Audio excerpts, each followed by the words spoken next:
Oh, wow. You can tell I haven't done an episode in quite some time, folks. How are you? Welcome back to the FLA Exposure Podcast, episode 153. It's probably been 3 weeks to a month or so since we did an episode, so thanks for joining, and thanks for tuning in for anybody who's catching it later. Again, this episode is sponsored by a good friend, sponsors out in Winnipeg, Beat It Sport. Check them out online, beatitcanada.ca. That's Beat It with 2 E's. All right, folks, let's get into it. Really excited to have this guy, a guy I've known for a hell of a long time in the martial arts community out here in the East Coast. Dave Reynolds is a guy who's competed all over the world, a multiple-time Pan Am winner in Masters Division 1. He's competed in Boston. He's competed in the UK. He's competed on our events as well a couple of times, and a fantastic grappler and a fantastic martial artist. Also, an extremely successful entrepreneur as well. A guy that hopefully we're going to be working with in the future, and a guy that has taken a lot of businesses and, zero to hero in a good amount of time. So a guy that has a lot of experience in both facets, and we're really excited to have him jump on and join us here and kind of chat and catch up. Let's bring him on right away. Halifax Jiu-Jitsu brown belt, Mr. Dave Reynolds. How are you, sir?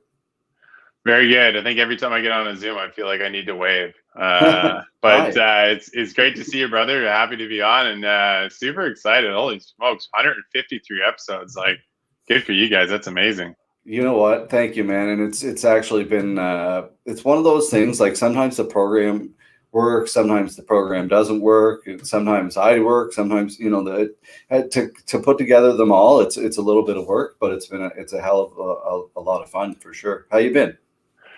Been going good, man. Actually, it's been a wild year for the business. I mean, obviously, no jiu-jitsu is making me a little stir crazy, but other than that, I think I was telling you, I got a rowing machine, I got a bike, I got a ton of weights, but it's not cut and rolling on those mats. No, it really isn't. And rolling with you is, I don't know how much stronger you need to become from rowing or anything, but rolling with you is obviously, for me, like I enjoy it. But you're a super tough guy, man. You're big, you're strong, you're really athletic. Going back to, I guess, like what we talked about, like or I mentioned about how many times you went and competed internationally and locally as well. And is strength always been something that you kind of? We'll get back into it, how you get into martial arts, but strength, is that something that's always been kind of came natural to you, or you worked a lot at it, or? You know what? I was always on and off the gym, but you know what's funny is, like, when I was in the gym initially, it was always like probably why most people join the gym like, hey, I want to look good, I want to look fizzled. Yeah. When I got back into the gym, it was more like I wanted to be stronger, so I could compete better, I could move better. So I stuck to a lot of like squats, deadlifts, military presses, like big muscle group stuff, like more explosive activities. And I found like my jiu-jitsu game took off significantly. So, and I find with a lot of those activities, because you're carrying a lot of weight, it helps your grip as well. So I try and lay the clamp. I try and put the clamps on the people whenever I can. Yeah. Well, hey, man, it's a sport, right? Everybody plays it differently. That's the beauty of it, man. So how did you get into it? I guess we'll start back there. Like how, like everybody I talk on here, kind of, we have somewhat similar, but seem like kind of different. How'd you get into this? I got to take this hat off. Yeah. You know what? Funny story. So when I was back in high school, which is a million years ago, like I was doing it like when Brazilian Jiu-Jitsu was like not even heard of. And I did it for a couple of years. I trained a bit with Aaron Jollymore way back when we went to high school together. It was over at Titans, amazing black belt. Talented. And it was fun. When I got to university, I just totally stopped. It was just obviously other interests and things like that. And when I turned about 30 or so, I just realized I was on the road a lot, and I had a young family, and I knew I wanted something else. So I signed up at Bushido Kai to kind of tell my wife, hey, I want to go in for 1 day a week. Yeah. And if anybody knows me, I'm an all or nothing kind of thing. And I joined, and hey, you know what? Like, it was awesome. I think I tapped out because of cardio for the first like couple of months, and I just fell in love with it because I love the challenge. And I remember there was a tournament that came up, and it was Montreal, which was my first IBJJF. I remember that, yeah. And I went up and I ended up getting gold in my division. I was like just hooked after that. So all I wanted to do was compete. So because I was fortunate enough to travel a lot for my job, anytime that I would go to Toronto, I would fly to New York, do a tournament, and then leave the next day and go to the business meeting. So I was constantly traveling and tagging in tournaments along the way. That's the thing. I wanted to ask you about that because it's brilliant. Not like your competition experience is just getting better and better, but your connections and you're probably dropping in for did you train a lot while you're a random and meet a lot of people, drop into random clubs? Yeah, all the time. And so I would, especially traveling around Atlantic Canada, I trained with the guys up in MXT in New Brunswick. Yeah. There was when we had, PI in the territory, I'd go train with the Gracie team over there. And Nice. Just incredible just to see different teaching styles, get to roll with different people in different clubs. And you know what it's like when you roll with different people you haven't rolled with before. You kind of get used to their styles. Oh, yeah. But you're definitely getting some great rounds in, which is great. Yeah. Well, it's kind of brings you back to like almost competing, like really. Like I hate competing. I'm not a great competitor, but I stop, man, I even get really like anxiety, like sometimes rolling with new people. It's weird. Like I don't know what it is. Like if I don't know I don't know what it is. If you get to a certain age and you're like, Jesus, I don't want to get hurt or whatever. And then so I keep my ego in check, but then sometimes when my ego comes out, I'm like, you know what? No. All right. Let's go. But for the most part, I'm pretty tame, I find, man. But yeah, did you do other sports growing up? Yeah, so when I grew up, I played a lot of baseball. So I did pitching, catching, played a lot of competitive sports for that. But that was like my life right up until the end of high school, and then from there, kind of really just kind of moved over into Brazilian Jiu-Jitsu and was doing that quite a bit. And so I honestly, once I just got to university, just dropped it like cold turkey, and then just picked it up at 30 again. So, Ray dropped a comment then earlier. We were talking about that, and you just mentioned too, like you grappling back in the day before, and there's a lot of people who, who put a lot of time in before the clubs were official, I guess you could say, around here, and like yourself. What was it like then? And you're talking about Jolly, another wonderful guy, and this, like, just a great guy and who's super talented. What was it like kind of probably learning off VHS tapes, I would assume? Oh my gosh, I remember getting some of the original Gracie tapes and like putting them in there, rewinding them, watching them, rewinding them, watching them. But like, I think that when we were training in Bridgewater, it was like an old gymnastics club. And then there was like, I forget what the other area was. It was closer to Chester, and they had rented out like a small gym. And it was literally, I remember, a small hexagon mats in the middle of the room. And I remember hitting my arm on like the wood floor constantly, mat burn, and like just getting destroyed. But it was funny because it was still back to the basics, like a lot of like closed guard stuff, a lot of mount, a lot of just straight arm bars. And honestly, just a lot of people that like to wrestle. But even back then there was shoot wrestling, and Ray was involved where he'd bring in some of the traditional jiu-jitsu, and a lot of it was super motivating to kind of like keep learning. But where the sport's at today, it's like, oh my gosh, like night and day. Yeah, it is. It's. I'm a pretty basic guy. Like I love lag locks and I love kind of fancy stuff, but I'm a really basic person when it comes to my jiu-jitsu. Under Jared, like he's a pretty basic, fundamental. I guess not flashy, I guess what you'd say, but you get guys who are like up and down, or girls, berimbolo, and like a lot of the fancy worm guard stuff. And it's really interesting to watch and see how it's progressed over the years. And it's almost like hockey though, because you can look at hockey, like when we grew up with Gretzky and how they moved, and it's almost like it's like in pause compared to now. It's weird. Yeah, I agree. To be honest, like, and I find the sport will go through like, I'd say fads, but you'll see certain things that'll become really ultra popular, like Keenan when he brought out the lapel guard. I jumped on that. You start seeing a lot of people more like leaning to like leg locks. So I started doing a lot of that. And I find it definitely like rounds out your game, but like similar to yourself, like I like to stick to the basics. And I'm big on mastering one thing and sticking to that and trying to hit it from every position. So like I love like Kimura. So anybody that ever rolls with me, like I'll always try and get the Kimura from every position. Like when I did Worlds when I was at Blue, I got submission in every match, and every single one was a Kimura. Nice. So I was like just Kimura hunting day and night. Man, it's a thing my dad always said to me growing up. He's like, first you get good, then you get fast. And it's very true, right? Like at the end of the day, like everybody is well-rounded once you get to that level, like you're competing at, on a world level. But still, it's when you're really, really good at one thing and from every angle, like you said, that's very, very good advice and very smart, because no matter what, you can hit it from anywhere.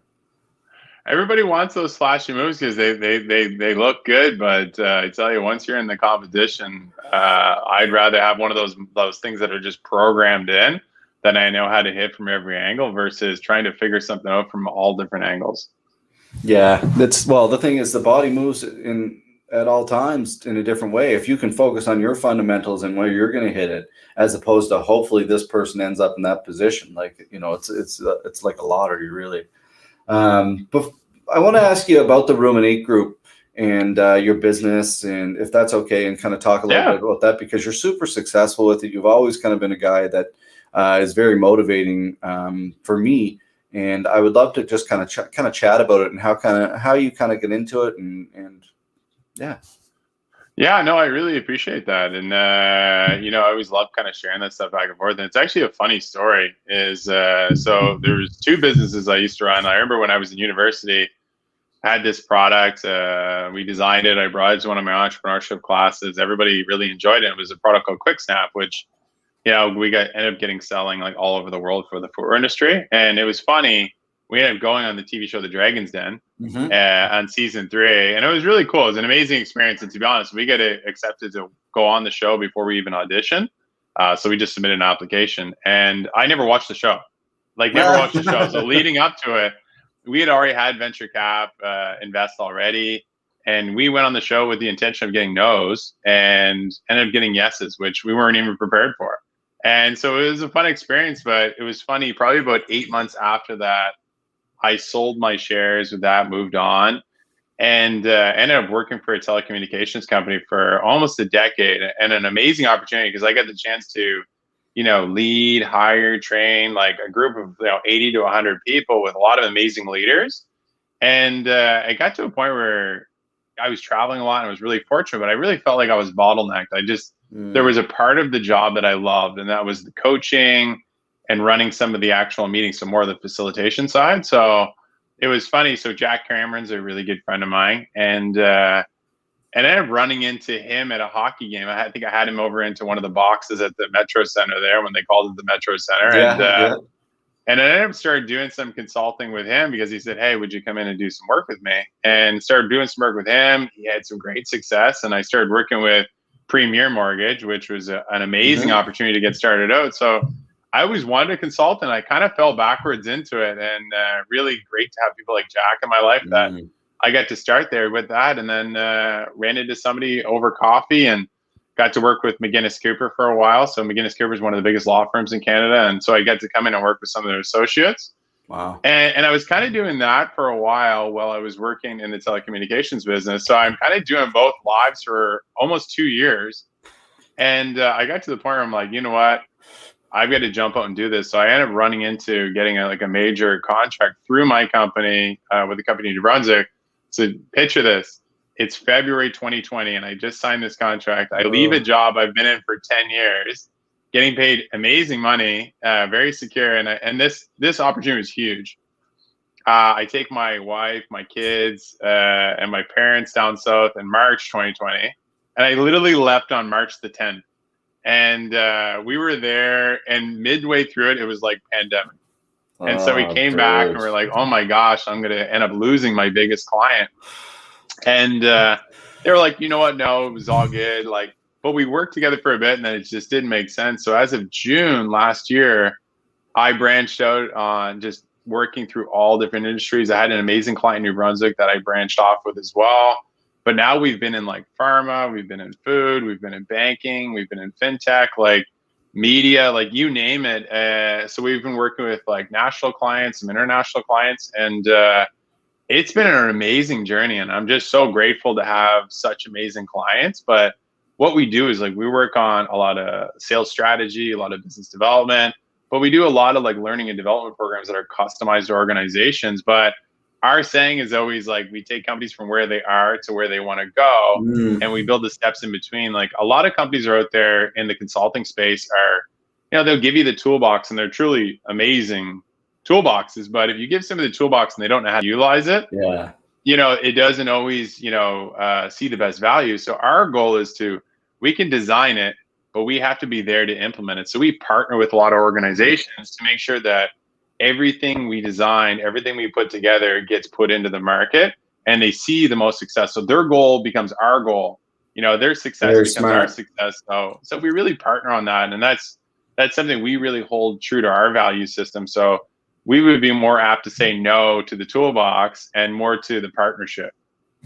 That's very, very smart, because at the end of the day, if you're putting out the toolbox that's branded by you, essentially, and they don't know how to, that's very good, because they don't know how to use those tools. They're not going to come back and those tools become useless. So at the end of the day, if you're there, you're the company that's providing the tools and helping them. That's very, very smart. No, I appreciate that. And it's definitely something that's associated with our brand. Like big in 2020, like we did a ton of presentations with a lot of amazing organizations that helped us get some exposure and get out there and meet some great people. But, we found like we've always taken a crawl, walk, run approach to business where, we're okay with just trying to kind of figure things out. And we found a lot of the people that we started with, like all those engagements got bigger and bigger because they could see the value that, we wanted to provide. So, we're big on, supporting all of our clients at any stage. It's interesting you say that, and that's the thing about business is, and you and I have had these discussions outside off the record and stuff, and by any means, I'm learning every day. Like John and I both learning every single day on things, and I've come such a long way since 2015 when I kind of started in this kind of stuff, and we've kind of spoke about that, and it's amazing how much you can kind of learn when you just kind of, whether it's reading books or just kind of experience is the biggest thing too, really. Yeah. Oh, 100%. What's funny is I remember having a conversation with somebody. I think they were either a white belt at the time and probably an amazing brown belt or black belt now. Yeah, And we were yeah. chatting about like, how do you get better at jujitsu? And I find this applies to business. And I remember somebody saying like, you get better at jujitsu by competitions, privates, and seminars. And there was like those three buckets, and obviously showing up every day and staying consistent. I'm like, you know what? That makes a lot of sense. And I remember early on, I did a ton of privates with, Nick from MXT and just got to ask some of those questions that, you might not get in class.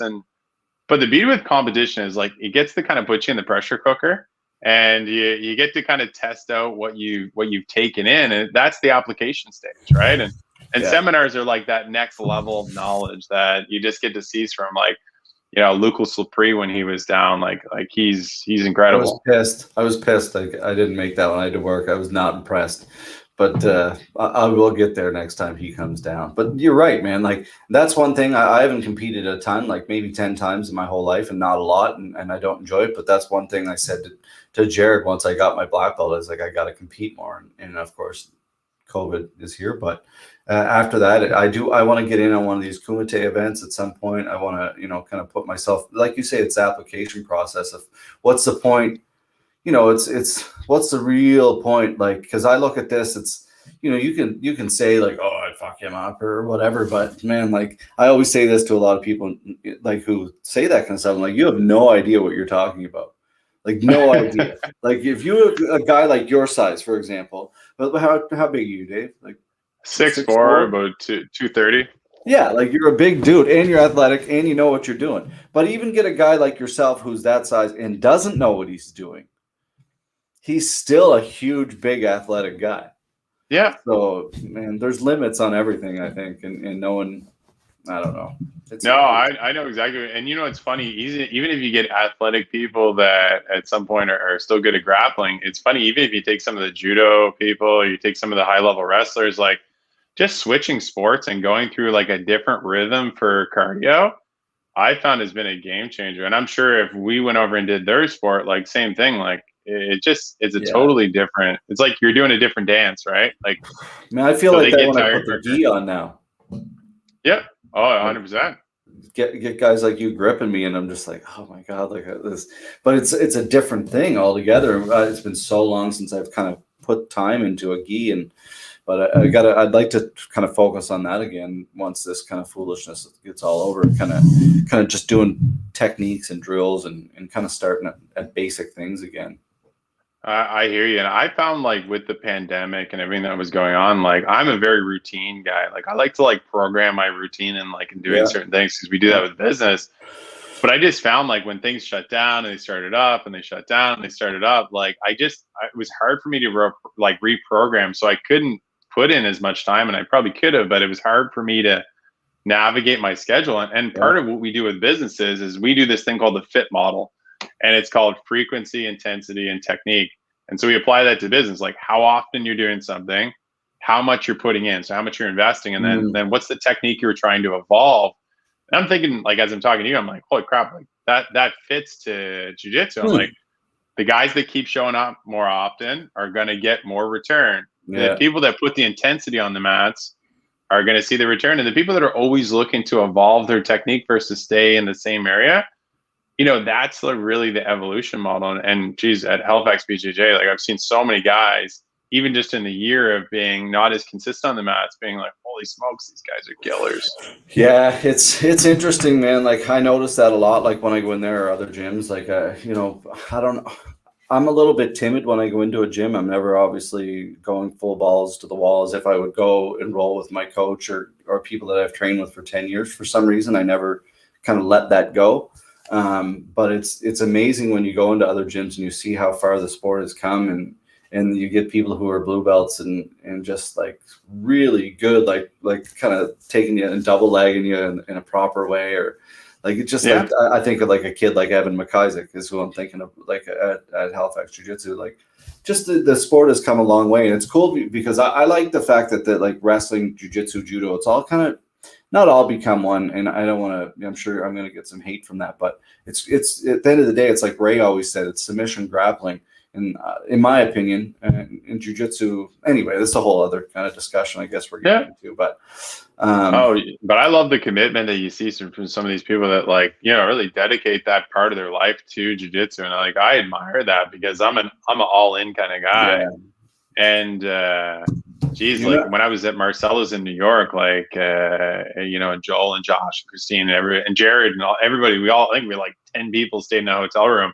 And we go to Marcella's and you see some people that are like blue belts, and like they can whoop your butt all day, like because they just like they're there for 3 classes a day or 4 classes a day, and that's what they're doing. And I admire that. Yeah, for sure, man. Like that's the beauty of life, goals, right? Like that's the thing. Like people can say, and we all can be angry about this, you know, Canada and the States and everybody, what's going on right now. But at the end of the day, we want to get that back where we can have these dreams and goals and succeed and have the ability to be like, you know what, I'm going to work at a diner overnight and clean the floors or whatever I want to do. And I'm going to train 3 times a day because I want to be a gold medalist at the Pans like Dave or whatever, you know, like, and right now people don't have those opportunities. And it's I struggle with thinking like that because it's very privileged. Like Dr. Strang said today, it's very privileged, I guess, to think that way. But at the end of the day, it's like, fuck, man, like people have worked really hard here, you know, to get to a certain level. So anyway.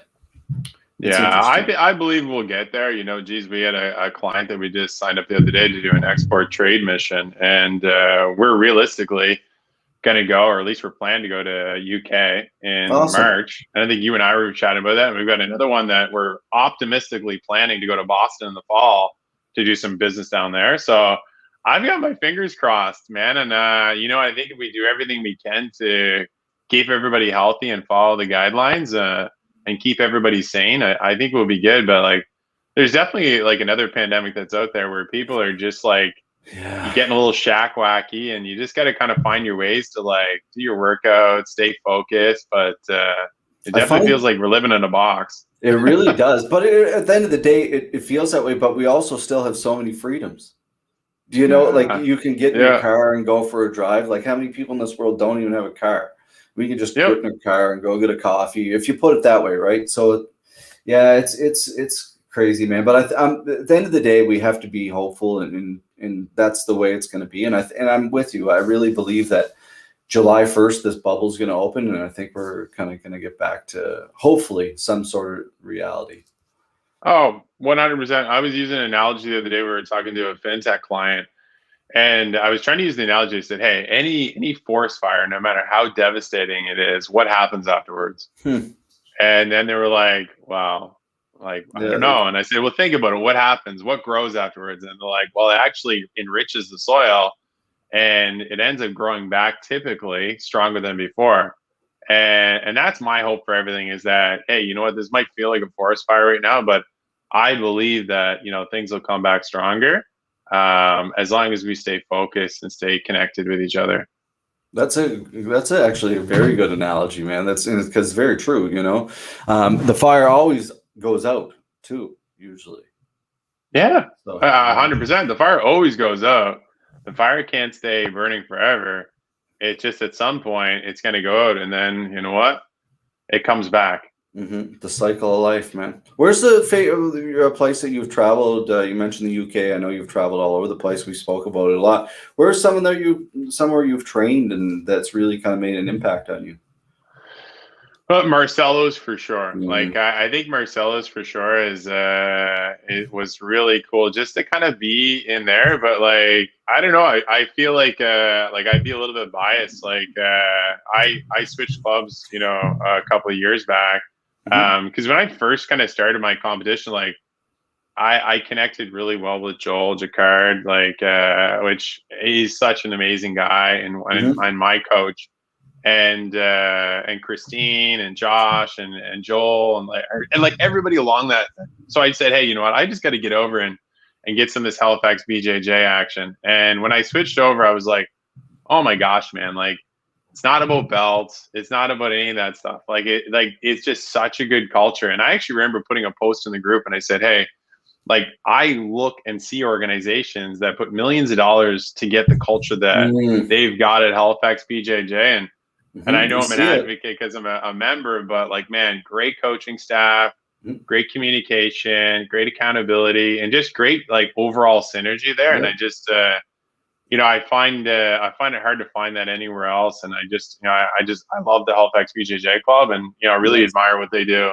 Yeah, well, man, that's the thing. Like at the end of the day, like it's a beautiful facility. Everything that you just said is exactly right, and people can say what they want, but I have a lot of fun training there too, and it's a beautiful facility, and they're doing the right things, and that you want members happy. You're in the business of making members happy, feel welcome, and providing a really good product for beginners, high level, mid, whatever it happens to be. And synergy is a really good word that you use there because it's kind of implements all of those things. So, man, I love that. I feel the exact same way about my club and Jared and everybody that I train with, Rorson, and everybody that I've kind of came up with too. And it's hard to match that once you kind of get that feeling that, like, for me, it's like the best thing in the world when I walk in there and I see I become a different person almost. Like I smile talking about it. So I know Yeah, exactly what you're talking about, man.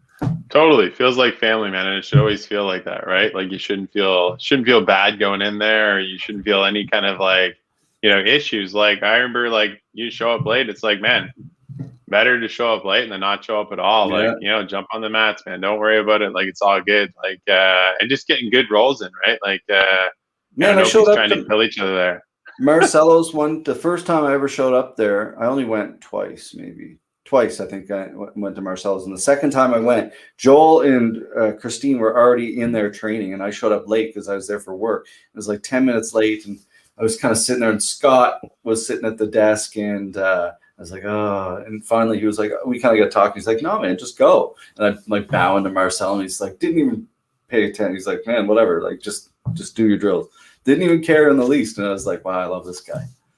Yeah, I love that. I think that's a big part. Like I see when new members come in and it's their first time there, and I'm like, you can see how welcome they feel, Yeah, and I think that's such an important part. Like huge.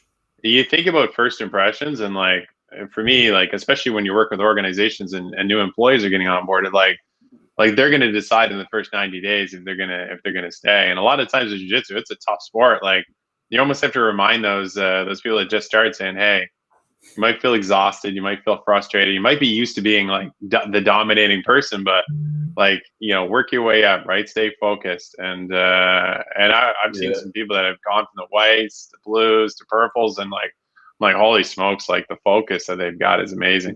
And that's the thing. Like, if you can get that focus, that drive, you're in the will to win at the end of the day, you're hungry. It's a beautiful thing.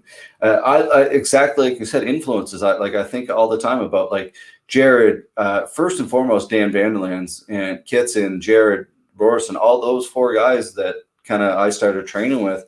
And Scott Noss is another one. Pat Carroll at the beginning, like those guys. If it wasn't for any of those guys, we wouldn't be here, and I wouldn't be crazy enough to do any of these events.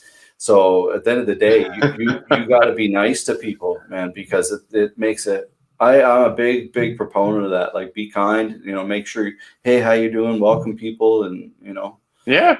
Oh, important. you could be tough on the mats and then shake hands at the end and Yeah. hug it out, right? Like I've never really seen too many people on the mats that are like, there to kill each other, right? Like, No. that stuff doesn't last, right? Because there's always somebody that's going to be better and they're going to probably smush them into the ground. Exactly. Yeah, it's just going to get worse for you. So if you beat me up, they're just going to get other guys who are just going to kick the shit out of you for sure, man. What was your sub-series experience like? What was that? That was pretty early on, and you did it twice, I believe, as blue belt, I believe. Yeah, I did my first one. I think it was like brand new blue belt, and I think I fought Marco, who was amazing. Like we had a great roll back and forth, and he got me, and he was at that point where he was really taking off in his jiu-jitsu Yeah. career, and I think he was amazing, and really overall super nice guy.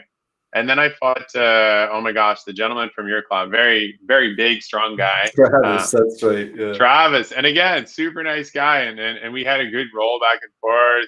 Caught some top positions. Actually, ended up playing the lapel guard for a bit, and That's right. and got a toe hold in there for the win. And I thought overall the experience, the organization, like everything was awesome. And I think like your focus on just the fighters having a great time, I think was amazing. And then doing the tag, oh my gosh, like me and Josh were coming in like we thought it was WWF. Like Yeah, this man, it is was like. awesome. It was amazing just to kind of like enjoy the sport, but also, be able to roll. I think we were rolling with Drake in them initially, and it was just like it was almost reminding me a bit of like wrestling with like your siblings, like when you're younger, like you're doing the actual tag part. I'm like, this is like organized chaos. Like I love it. We had to change the rules because the first one was too outrageous. Like I had nightmares thinking about it, like someone snapping their leg.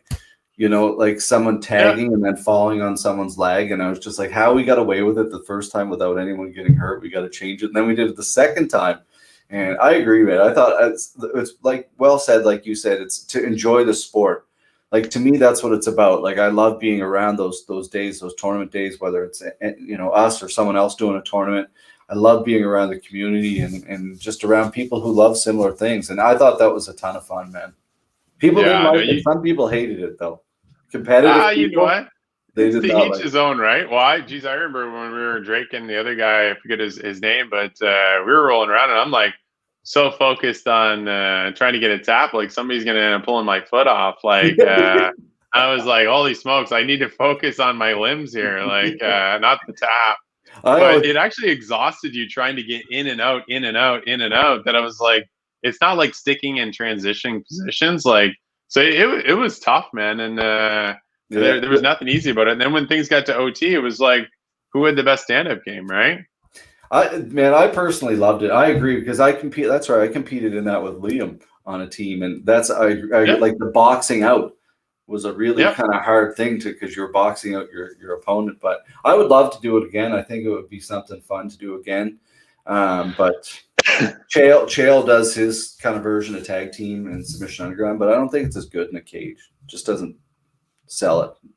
Yeah, it's a little bit different, but I think what you guys did with the Kumite like stuff is incredible. Like just that high caliber jiu-jitsu, no match in there was like nobody walked through anybody. Like they were all tough matches, so it just shows like the caliber of some of the jiu-jitsu that's out there right now. Like that's I remember training with Drake when I was up in Cape Breton because my wife's from Cape Breton. We were back seeing family before I was going to Worlds when I was blue, and incredible back then, and even more incredible now. Two-time winner. I just think that was truly amazing to have that. Yeah, he's a wonderful kid, and he's a great representative of the sport. Like, he's very humble, he's a great leader, and super talented. And that's young, like 21 years old or whatever he is. Just got his welding degree, I think, at the community college, and great family there. Kind of great family story. But I agree, man. Like that. By the way, thank you for the kind words about the Kumite, and I think it's Oh my gosh, amazing.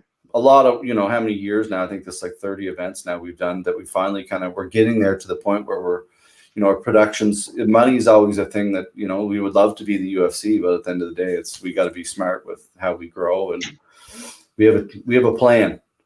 Yeah, you know what? Crawl, walk, run, man. Like, we were doing a presentation for a big national veterinarian company today, and it was on like performance management and profitability. It was our PMP kind of thing, right? And what you guys are doing is right. Like, crawl, walk, run, man. Make this section profitable, and then leverage some of that money into scaling the model out, and then go from there. A lot of people will try and go big right off the bat, and either it's a cash flow issue, it's a strategy issue, or it's strategic partners, whatever it is. Like, you guys are doing it right now, and I think that's such a huge part. Like, and everybody's excited to be part of it. Like, that's the fun part. That's it, man. Like, at the end of the day, like you said, it's I kind of, when I first started this, it was like, oh, just throwing money out like crazy, like flying people in and paying people. And I was like, well, finally, it was just like, what? I would do an event, and I'd be like, I'd look at it, finally, with the numbers would count, I'd be like, I made $200. Like, what? or I lost like 2,000 or whatever it would happen to be, right? So Foster is a great part in that. He's really kind of keeps me in check, and on the back end for business things, like John is really good and kind of keeps me in. No, we can't spend that. We can't do that, and he's really good in that end, and it's an important team. And I think you guys can get there for that too, like later when it's a more profitable model. But like when you had like Tom DeBlas, like Zhao Aziz and on there, and I was like, holy smokes, like what a stage. But like, I'll never forget, man. Joao sees that event. It was hilarious because we were at the hotel, and like we were to the point, like Adam and I were doing at that time. Foster wasn't involved then; it was Adam Frazier involved. And we flew up, and we were like, all our credit cards were maxed, like trying to pull off these events. And I'll never forget, Joao's sis was asking me for like a smoothie or something, and I was like, yeah, I'll figure it out. Like during the day before the event, I was trying, and I rented a car, and they didn't have any. I don't know what I rented. It was like a Nissan Maxima or something. They didn't have any, so they're like, we only have a Camaro or a Mustang convertible or a Camaro. And I'm like, oh yeah, I'll take the Mustang, thank you. So here's me just pulling away in the Mustang. Joel C's going like, who the fuck is this guy? Like, he must have tons of money, but realistically, I was just being ridiculous. It's a rental. Yeah, it's a total rental, buddy. Like, I'm staying at the Best Western too. But I think part of it too, though, is having that network, and you guys are building up your network, which I think is key. Like we say a lot of times we're working with businesses, like network is net worth. Like depending on what your production is, like if you've got 10,000, 20,000, or 100,000 people that are following you, like that's your market that you're selling to is the people that are in your engaged audience. So as you guys continue to keep growing that out, like I think you guys will continue to, or I know you guys will continue to make more money at it and kind of see where the future is for it. Well, and that's, I think, why we got to get you involved, and we'll talk about that more again. But I think that's super important because they're having that kind of stuff in writing. Like we have a lot. Anyway, we'll talk more about it. But yeah, I think we will get there too. I think at the end of the day, there's a lot of promotions out there who really focus on becoming either the UFC or want to kind of be a feeder organization for the UFC or compete with the UFC. At the end of the day, we want to focus on like local, like bringing up amateur talent and building them and kind of. I see so many promotions that come out and sign fighters, and I'm like, well, why? Like you have to guarantee now yourself 4 events that you like. We can't even fucking do 1 event right now.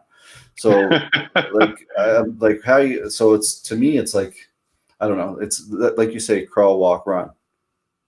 Yeah, 100%, man. And some of the best organizations sometimes get ahead of themselves, and it's a process, right? Like that's why I like to keep it simple in business, right? Like I never want to get people, too far ahead before we've mastered each stage along the way. And that's really what we need to do. Like you can't skip steps. Like I remember, like the old Martin Luther King quote was that, don't look at the staircase, look at the first stair.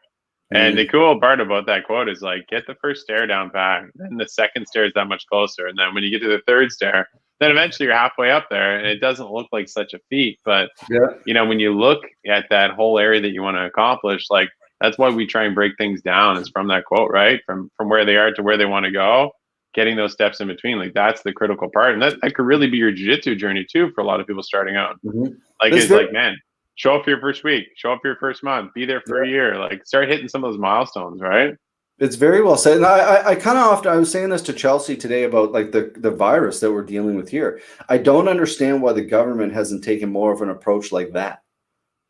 Like, and I'm not saying I could do any better. Like they're doing a great job. I couldn't do any better, but like taking an approach like that, like kind of like using target dates to, like kind of entice people a little bit more. I don't know.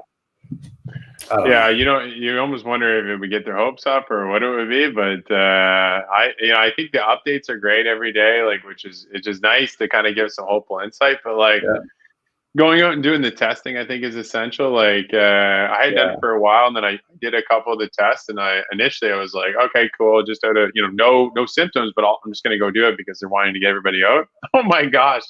I feel like it was coming out of the back of my head, but I feel like after I got it done, I was in there and out in like 45 minutes with the result. And I was like, this is incredible. So if they're running a system that efficient right now, like kudos to them. Oh man, it's impressive. And like at the end of the day, you have to believe in science, and you have to we have to focus on the people that are getting us there and who've got us up. Like that's what they're educated for and have been in school forever for. Like, so trust them and stop trusting Instagram.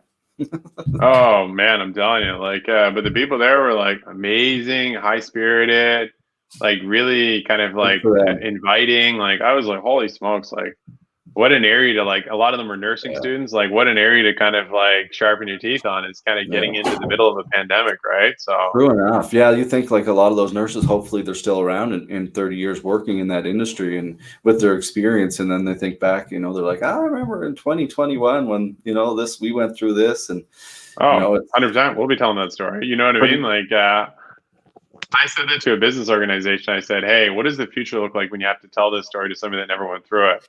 And they're starting to kind of talk about some of those milestones and some of the highlights. Like we're in the forest fire right now, but you know what? The growth is coming. Oh yeah, that's right. What do you got for a couple final questions here for you, Dave? I don't want to hold you up too much.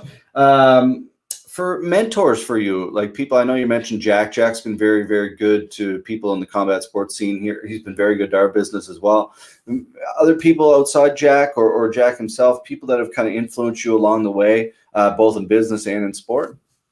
Yeah, you know what I would say, I did John Maxwell program, so I went to Orlando a bunch of times, and like John Maxwell, really accomplished author, speaker, really amazing, really inspired me along the way to do a lot of different things. But Jack's been a great support. I used to have an old boss, Pablo, who was a forever mentor of mine, and really taught me the value of asking questions versus trying to tell people what to do. And so we always take what they call a Socratic approach to business, is like we try and ask the questions that somebody's probably only told themselves internally, but hasn't talked about it externally. And when we get people to kind of bring that up, makes a big, big difference. But you know what? I'm always looking for mentors that are ahead of where I'm at right now. That old Chinese proverb is like, to know the road ahead, ask those coming back. And so I'm always looking for different mentors. And I talked to Ron Lovett there probably 2 or 3 weeks ago, and just super inspirational to talk to him and just his whole source security story and kind of where he's at today. Really, really, really inspiring. Very cool. I love that, man. That it's so important to have people to look up to. Even look at people like Elon Musk or whoever it is that people look up to so much, and which obviously a lot do Elon, because he's throwing out stocks like crazy.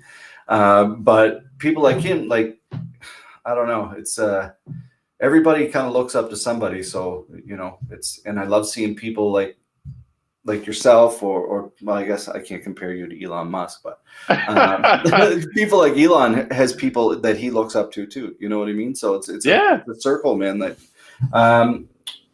advice for young entrepreneurs or young athletes, especially kind of ones that are on the cusp and whether you say, I guess the advice for young entrepreneurs, they're gonna have to pay for that, but the athletes, Yeah, you know what? Entrepreneurs, I would say, just dive in, man. Like, there's an old saying, like, jump and build your wings on the way down.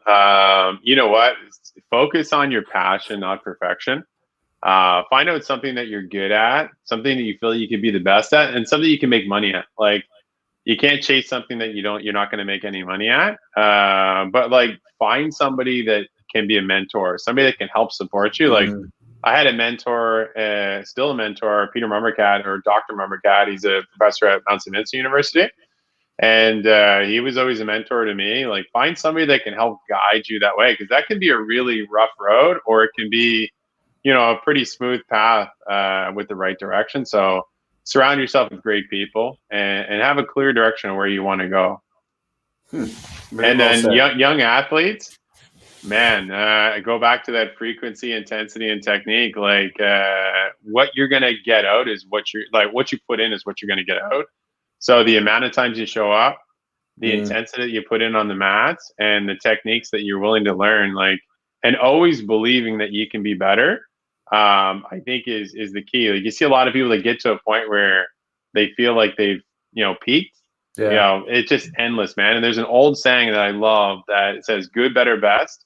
Never let it rest until your good is better and your better is best. And that'll never stop, man. So I think from an athlete perspective, like, man, just keep pushing, keep showing up, and then try and find something that's better than you, and just ask them questions, man, and pick their brain.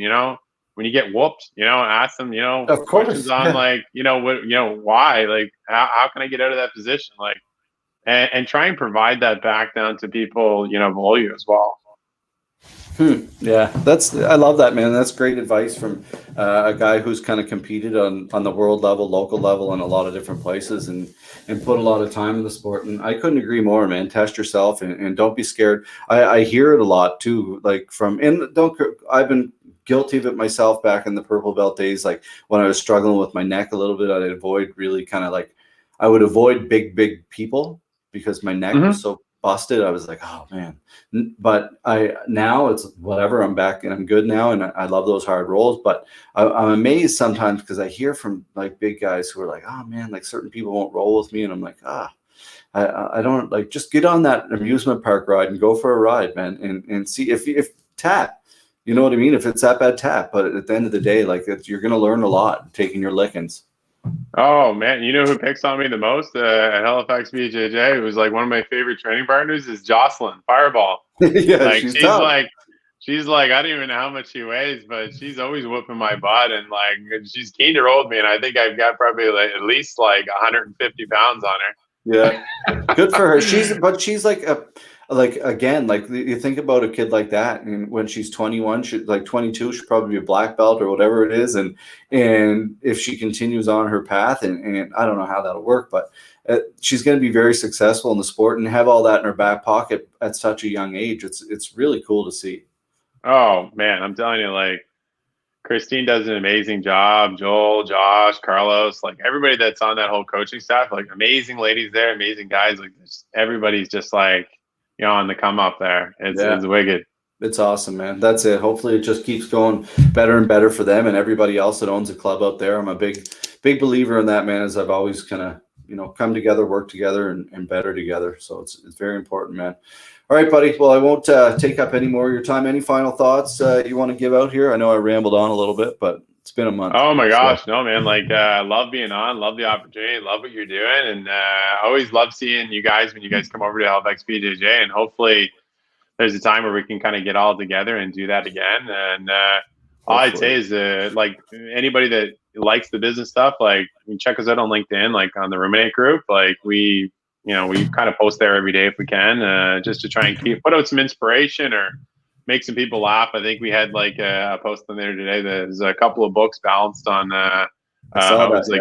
Step Brothers. I like that. Yeah. So we'll do whatever we can to kind of keep everybody focused and keep everybody inspired. So check us out. But no, it was an honor to be on, man. I really appreciate it. No, and I appreciate you as well, man. We've known each other for a long time, so it's nice to come on. Episode 153. I apologize about my hair. It's quarantine. We both discussed that, but hey, man, I got to get this. You look good, man. Nice and handsome as always, pal. All right, buddy. Be well. Keep hope everyone in the family and everybody's safe and sound. Lots of love to you guys, and we will be in touch very soon, my friend. You too, brother. Take care, and everybody stay safe. Okay, buddy. I love the wave too. That's my favorite. See you, I Val.